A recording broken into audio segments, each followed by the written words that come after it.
Alright, so today I'm going to be talking to you guys about all the different mods that I've put together and how to use them, all their different keybinds and what they're used for. So to start off with, we're going to start with the ODST HUD. So as you see, I've got my visor that's down. You can't see my face. So I'm going to show you guys to start off with. I'm going to show you how to turn it off. When you turn it off, your visor will go up and vice versa. So the keybind for this, we're going to go to our options, controls, configure add-ons,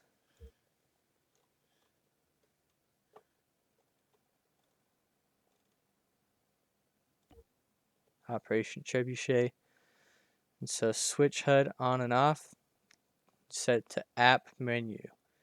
So the app menu is a little square with the 3 dashes in it. I've been told some people have it, some people don't. If you don't have it, you're gonna have to find a different keybind, is all I can tell you. But for the most part, we use the app menu.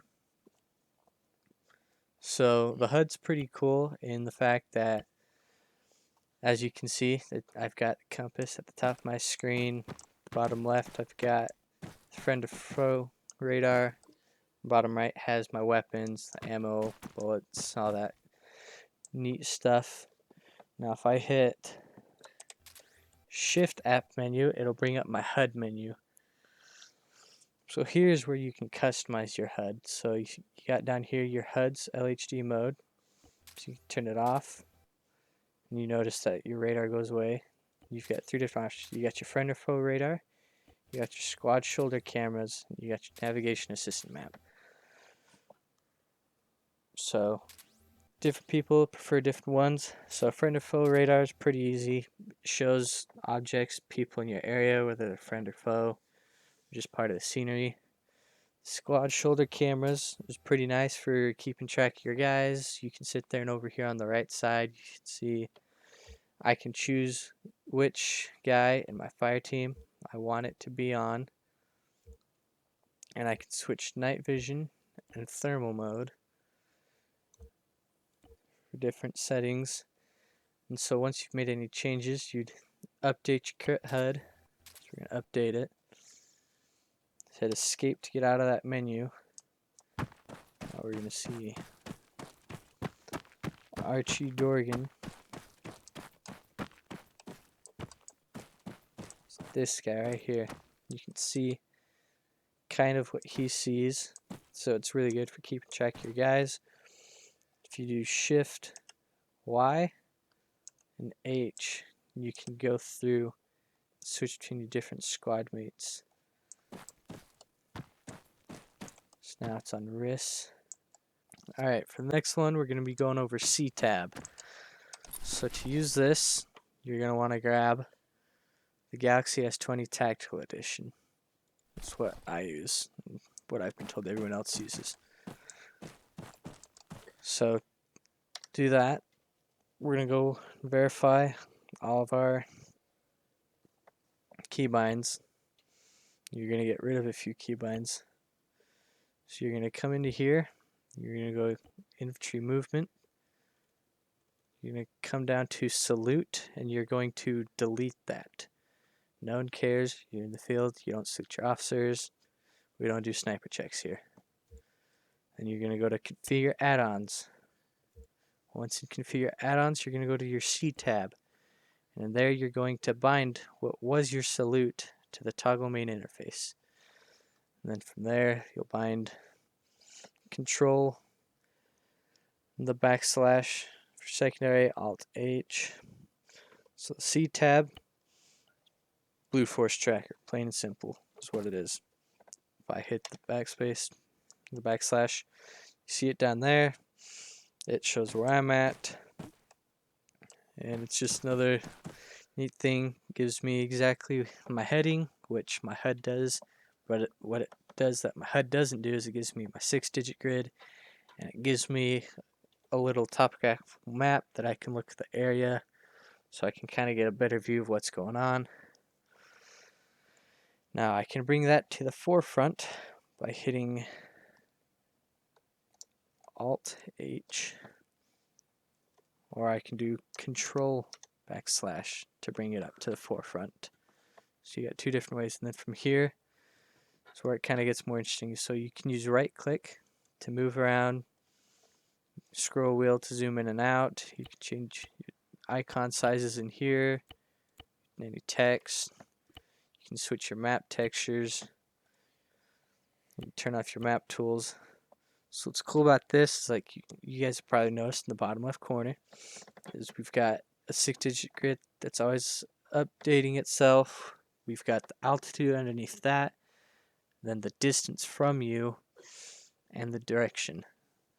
So this is really good for if you want to plot waypoints, or more particularly call for fire. If you need to call in any sort of artillery or some sort of CAS, makes it really easy to sit there and, hey, this is where he's at on the map.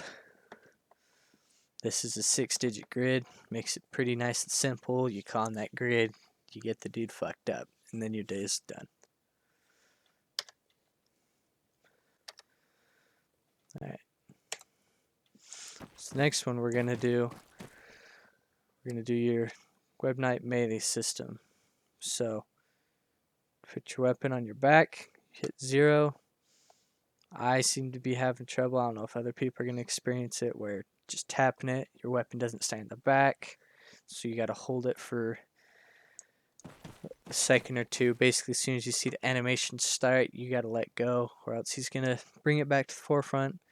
So once your weapon's put away, Control Shift 8, Control H. You've brought up your fists, right click on your mouse button, blocks, take some of that damage, zooms in. At least that's what I've got it bound to.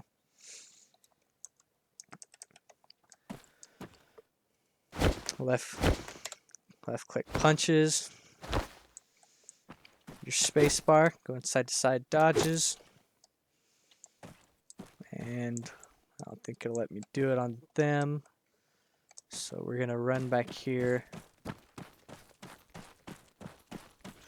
somewhere where the AI aren't gonna see, so they don't mess us up. I'm gonna throw down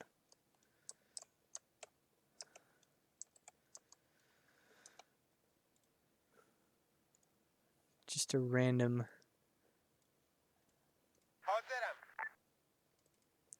dude.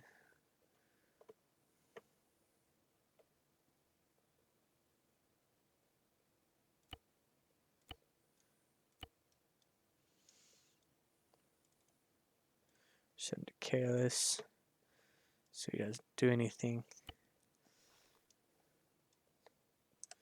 Now what's gonna happen, so I'm going to sneak up on him. So you can do, with the Wet Knight's melee mod, you can do stealth assassinations. When you first get it, probably isn't bound. I bind it to my right alt button just because it makes it easier. I can still reach with my left hand. I don't have to take my hand off my mouse. So I'm going to come up behind him.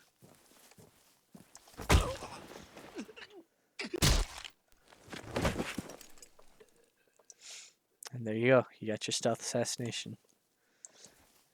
Different sidearms do different things. Your blades, they have separate animations for blades. Usually some sort of stab to the throat. It's all pretty satisfying stuff. Sneaky, sneaky. A lot of people don't appreciate it. I do, because it's always fun to snap someone's neck.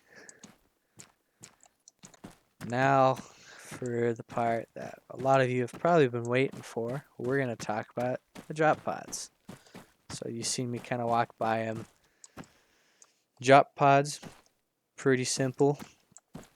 Not a whole lot we have to worry about. Controls, you come up to the console. Anyone can do this.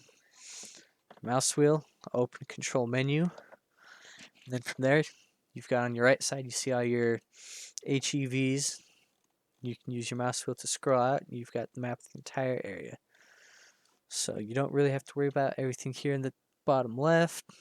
Not any of our problem. We're gonna see where's one of the comms towers. Comms Bravo. Let's say we want to attack Comms Bravo. So you come in, left click, and now you see it pops up HEV drop location. So that big red circle means anywhere in there, any of the pods are gonna land. So it's not like pinpoint accurate, which is very realistic. It's pretty cool. You don't know exactly where you're gonna land. And then once you've selected your drop location, hit launch now, hit escape. Now you got 30 seconds to hop in a pod. So you can hop in the nearest one,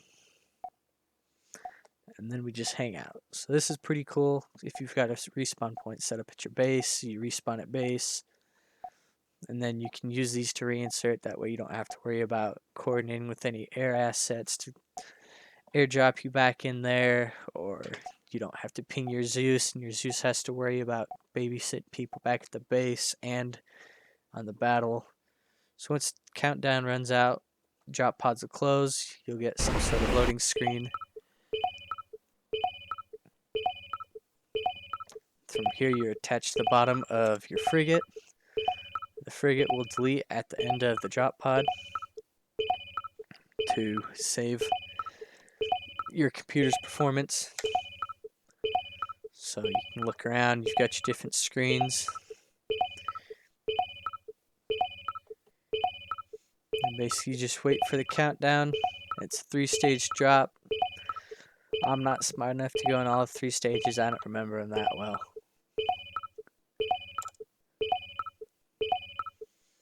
So depending on the settings that you've got, you can have like slight control. I believe I've got it set so that if you're in the pod, you can rotate it. To rotate is your Q and E key. From what I've noticed, rotating slows down your pod.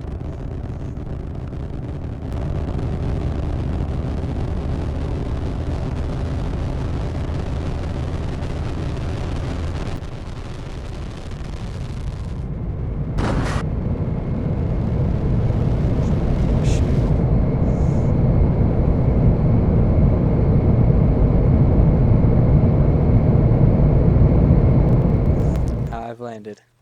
Now there's 2 different ways that you can do this. So you can mouse wheel and you can eject, or you can open your HEV doors. Now everyone wants to eject your doors, but you gotta be careful with that because these do have collisions. They can and they will hurt, wound, and kill your guys if you have guys in there. So be careful when you eject. I'm going to eject because I'm doing this by myself.